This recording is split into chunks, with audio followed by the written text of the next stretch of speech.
Hi, I'm Carson Daly, and you're watching Last Call from 235th in New York City. We got a good one for you tonight. Here's the lineup in the spotlight. We're going to tell you everything you need to know about actress Jazz Sinclair. We've got Saves the Day as our music tonight, performing from FYF Festival, which is cool. But we're going to start things off with actress and comedian Erinn Hayes, who stars opposite the great Kevin James in the new sitcom Kevin Can Wait. Have a look.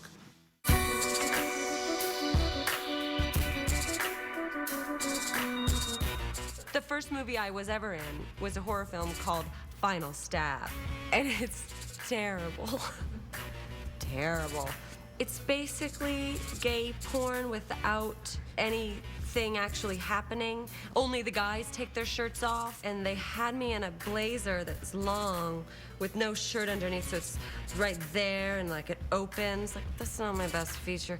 And then the makeup it started here up, and it's real orange, so that the color of my face and the color of my neck, there's like 7 shades in between. And then I say stuff like, you gotta go find a tampon, I don't care. Spoiler on the killer. And more people have seen that probably than anything I've ever done. My name is Erinn Hayes. I have a new show called Kevin Can Wait on CBS with Kevin James. There's my baby girl. Look at this. I thought you had midterms. Hey, grab plates. There's burgers in there for all of us. Actually, there's only 4. All right, fine. You guys can split one. You didn't tell him, did you? About your boyfriend? No, you told me not to. Hey, guys, quick update. I'm already 2 burgers in, and there's really no sign of me slowing down, so I think we're going to have to rethink the burger fractions. We don't have time to eat anyway. Oh, thank God, because I ate all of them. Kevin is a cop. He's like on the verge of retirement, thinking his retirement with his buddies that he's been on the force with for 20 years is going to go one way. And spoiler alert, it may not go that way. It's a family sitcom, and it's really like his reintegration into normal family life, because cops, you know, they're away so much, and now he's back home, and we're all kind of dealing with that. You are on a network show with Kevin James. You've got Long Green coming. Yes, now in the mornings when I want to wake up, I fill a bathtub with espresso, and I just get in, because I'm worth it. I'm dropping out of school to support Chael until he makes it big. Okay. Honey, that's not a plan. That is literally every stripper's backstory. We are the first sitcom to be shot on Long Island. I'm not talking Queens, I'm talking Bethpage, Long Island. There was a hangar that they converted into a studio for our show, and the audience comes out. It's mostly Long Islanders. It's been great. This is like the show to see on Long Island. There's probably some great dinner theater too, though. Give me a scenario where I might spill it. You're on a fishing boat, having a snack. I like that. Yeah. Oh, look at that. Oh, look at that. Yeah, but the water's choppy. Oh, is it choppy? No, it's choppier than that. Oh. Yeah, ooh. And then a huge wave smashes into you. Oh, nothing! He can get a laugh without speaking a word. He's a really innately funny man. There have been a lot of scenes so far in the tapings with Kevin and I where we'll get into it, and then it's like, okay, all right, stop, just give me a second, okay, but like, and making each other laugh, which has been really fun and delightful, and then we pull it together. I always have to think about time and money, that there's a bunch of crew sitting around that would like to go home, and they don't find you as funny as you find yourself, so get over it. They have families. I'm like, okay, done. Whew.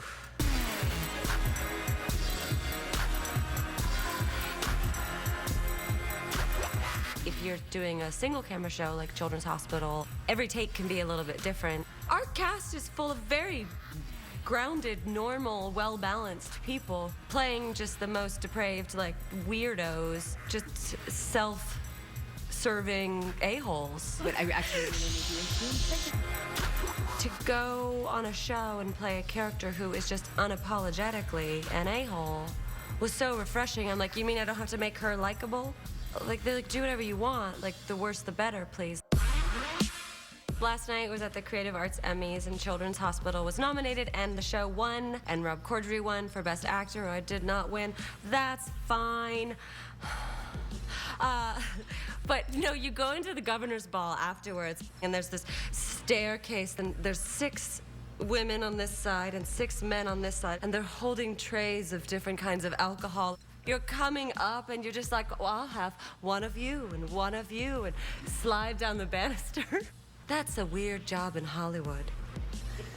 That's a weird one. Like, are they actors? Are they where are they servers? I don't know. Hold on. Excuse me. Is the cutest burp.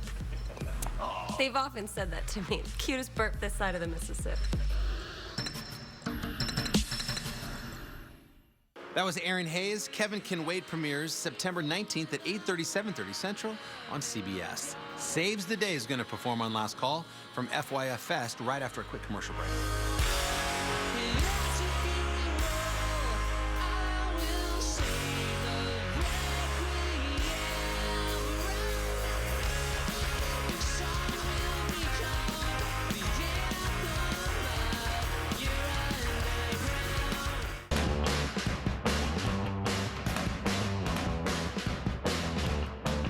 Welcome back to Last Call. For our music, we return to FYF Fest in Los Angeles to serve up the acclaimed emo band Saves the Day. Let's take you to Exposition Park in Los Angeles. This song will become the anthem of your underground. Your two floors down, getting high in the back room. And if I flooded out your house, do you think you'd make it out? Or would you burn up before the water fills your lungs?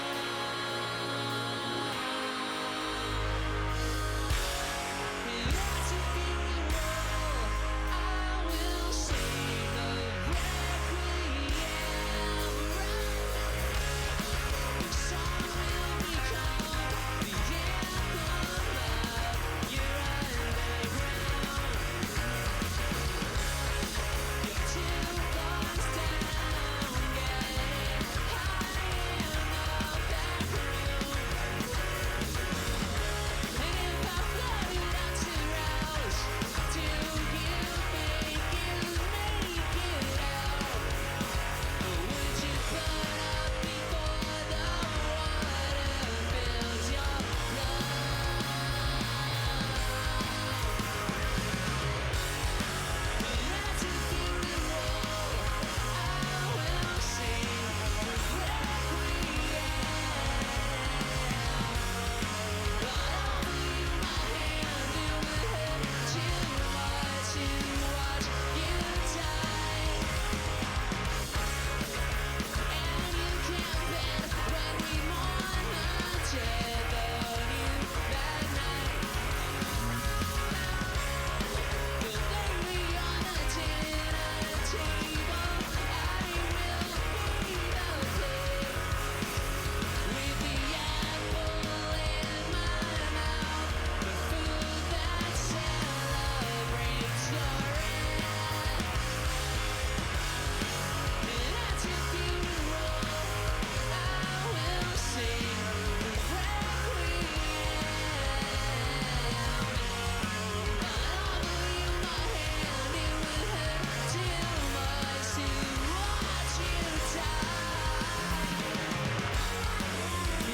at your funeral, I will sing the requiem. But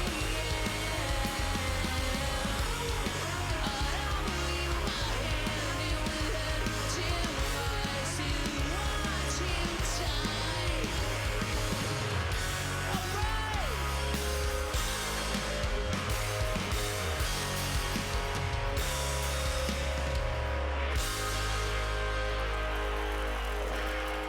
That was Saves the Day. We're going to give you a little bit more music from them a little further on down the line. But first, from When the Bow Breaks, Jazz Sinclair's on Last Call next.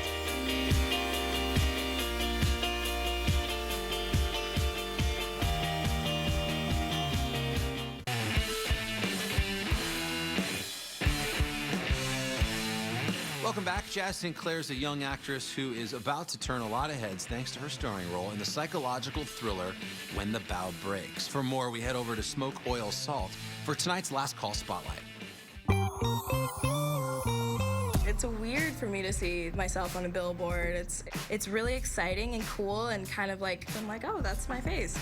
It's strange, and people texting me like, oh, I saw you, and it's exciting. What would be the dream billboard for you? I would be a badass. Maybe like out in nature somewhere, like dirty, with a gun, some kind like a knife. Aphrodite, forest, goddess fights back. I'm Jazz Sinclair, and I'm Anna in When the Bow Breaks. It's a psychological thriller about a couple who wants to get pregnant and has tried and can't get pregnant, and so they hire a surrogate, who's my character, Anna. We tried for a long time to get pregnant. It really put the two of us through hell. Hey, we're gonna have a family. Are you sure you still want to be a surrogate? Yes, I am. Look at her eyes. She means it. If we do this, we just want to make sure that you and Anna are comfortable with it. We're down to our last viable embryo. The baby is your business. She took a home test. I'm gonna be a father. The character is so many different people throughout the film, so I got the opportunity to be shy and quiet and innocent, and then you just get to see the character kind of fall apart by reading the script and looking at her actions. It'd be easy to be like, oh God, this girl's crazy. But instead I wanted to make her human. I wanted to humanize her. I wanted to say, no, she's a broken person who has wounds, and in this exact right set of circumstances breaks in this way. And so I didn't judge her. I just asked, what did she do before and what does she do after and why? So I don't think she's crazy. I think she's broken. We'd like you to stay here with us in our guest house. And we'd like you to take some time off of work. We'll pay you whatever you were making. We'll get your car so you don't feel trapped. You can come and go as you please. Are you serious? Yes, we talked about it, and we just feel more comfortable knowing that you're here, at least most of the time. And knowing that you're safe. Now, you are doing this incredible thing for us. It's the least we can do.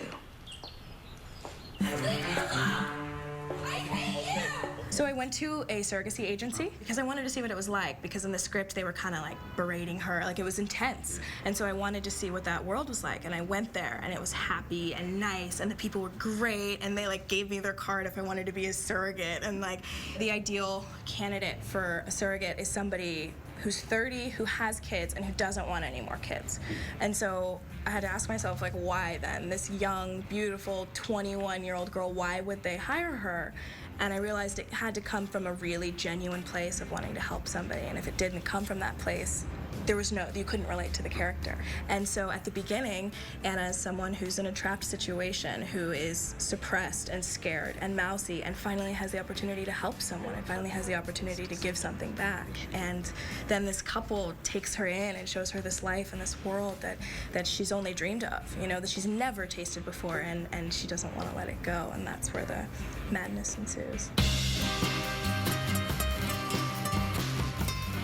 Anna's this like super sexed up character, but Jazz is not that. I would be in my hotel room playing music, like looking in the mirror, like trying to figure out what sexy looks like. I'm definitely more goop than glam. A goop it's like another word for goober or dork or like goop. It's a goop. I can't think of a better word for goop than goop. It's exactly how it sounds. I'm like, hair up, no makeup, sweats, walking around my neighborhood, listening to Harry Potter audio tapes, like acting out the characters by myself, versus like getting all, sexied up and trying to be that girl. I grew up in Dallas, Texas. My choir teacher made me do a musical, and then I fell in love with it and just did play after play after play, and then I did a play, and it's a Holocaust play. And for obvious reasons, I didn't think that I was going to get the lead in it, and just got so into it and just did all the research and like really felt connected to this character and to this world and to these people that I, obviously have not been a part of. And I remember being on stage in 10th grade doing a monologue at that play, and I was at the front of the stage, and the character's crying, and she's talking about losing her brother and losing everybody that she loves. And I just remember looking out at the audience, and it all disappeared. Like, I didn't see anybody in my eyes. Like, everybody disappeared, and it just turned like this grayish color, and these barracks popped up. It was so real for me. I just felt connected to this world that I don't know, that I'd never been a part of. And that feeling, I was like, I don't know if everybody can do that. That was Jazz Sinclair, When the Bow Breaks, is in theaters, and we'll be right back.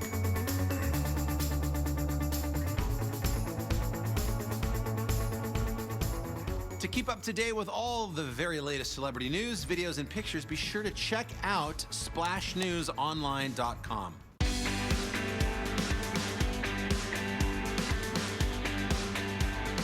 And that'll do it. Thanks to everybody here at 235th, our friends at FYF Fest, and all of our guests. Thank you for watching. We'll send it back over to Saves the Day, who will play us out.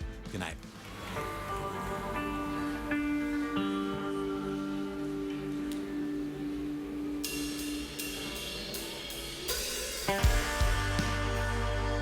As long